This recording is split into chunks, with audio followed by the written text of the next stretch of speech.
Hi అండి, welcome to my channel. మన ఛానల్కి ఇంకా సబ్స్క్రైబ్ చేయలేదా? తప్పకుండా సబ్స్క్రైబ్ చేసి పక్కనే ఉన్న బెల్ ఐకాన్ను యాక్టివేట్ చేసుకోండి. ఈరోజు రెసిపీ క్యాప్సికమ్ రైస్ అండి. చాలా ఈజీగా చాలా త్వరగా అయిపోయే విధంగా నేను చూపిస్తున్నాను. లంచ్ బాక్స్ రెసిపీ అండి. మనము లంచ్ బాక్స్ ఈ విధంగా ప్రిపేర్ చేసుకోవచ్చు. ముందుగా నేను 2 గ్లాసెస్ రైస్ను చేసుకునేసి ఒక ప్లేట్లో ఆరబెట్టి పక్కన పెట్టుకున్నాను. స్టవ్ ఆన్ చేసుకొని మీడియం ఫ్లేమ్ పెట్టుకొని కుక్కర్ పెట్టుకున్నానండి. 3 టేబుల్ స్పూన్స్ ఆయిల్ వేసుకోవాలి. ఆయిల్ అంతా హీట్ ఎక్కిన తర్వాత తాలింపు అన్నీ వేసుకున్నాను. ఆవాలు, జీలకర్ర, కరివేపాకు వేసుకునేసి 2 ఆనియన్స్, 2 టమాటాస్ కూడా స్లైస్గా కట్ చేసి వేసుకున్నానండి.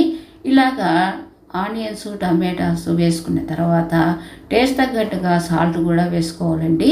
నేను 2 గ్లాసెస్ రైస్కు 1/2 కిలో క్యాప్సికమ్ అనేది తీసుకునేసి స్లైస్గా కట్ చేసుకునేసి 2 టైమ్స్ కడిగి తర్వాత టేస్ట్ తగ్గట్టుగా సాల్ట్ వేసిన తర్వాత గరిటెతో బాగా కలుపుకునేసి ఈ క్యాప్సికమ్ పీసెస్ కూడా మనం వేసుకోవాలండి.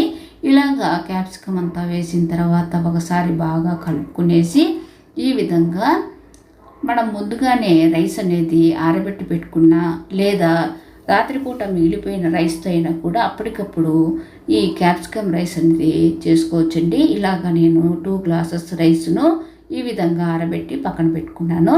తర్వాత మూత పెట్టేసిన తర్వాత ఒక నిమిషము లేదా 2 నిమిషాల తర్వాత మూత తీసేస్తే మనకు క్యాప్సికమ్ అనేది చాలా త్వరగానే సాఫ్ట్ అవుతుందండి.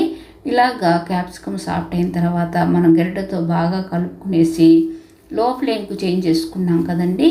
లో టు మీడియం ఫ్లేమ్కు చేంజ్ చేసుకునేసి స్పైసీనెస్ కోసము రెడ్ చిల్లీ పౌడర్ 1.5 స్పూను, ధనియాల పొడి 1 స్పూను, గరం మసాలా అనేది 1.5 స్పూను, 1/2 స్పూను పసుపు కూడా వేసుకునేసి బాగా కలుపుకోవాలండి. ఇలా కలుపుకున్న తర్వాత ముందుగా ఆరబెట్టుకున్న రైస్ను ఈ కుక్కర్లో వేసేసుకున్నాను. ఇలా వేసుకున్న తర్వాత మనము లెమన్ జ్యూస్ అనేది 2 టేబుల్ స్పూన్స్ వేసుకోవాలండి. చివరిలో మనము లెమన్ జ్యూస్ వేసిన తర్వాత స్టవ్ ఆఫ్ చేసేసుకునేసి సర్వ్ చేయడమే అండి. చాలా ఈజీగా చేసేసుకోవచ్చు, చాలా టేస్టీగా ఉంటుంది. తప్పకుండా ట్రై చేయండి. నేను ఈ క్యాప్సికమ్ రైస్లోకి ఆనియన్ చట్నీ కూడా చేశానండి. మనకు అసలు చట్నీ కూడా అవసరం లేదు, రైతాతో సర్వ్ చేస్తే చాలండి.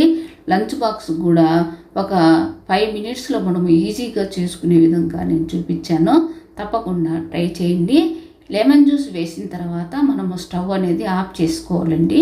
ఇలాగా లెమన్ జ్యూస్ అనేది మనం 2 టేబుల్ స్పూన్స్ వేసుకునేసి స్టవ్ ఆఫ్ చేసి తర్వాత ఈ విధంగా సర్వ్ చేయడమే అండి. తప్పకుండా ట్రై చేయండి. రెసిపీ నచ్చితే లైక్ చేయండి, మన ఛానల్కు సబ్స్క్రైబ్ చేయండి.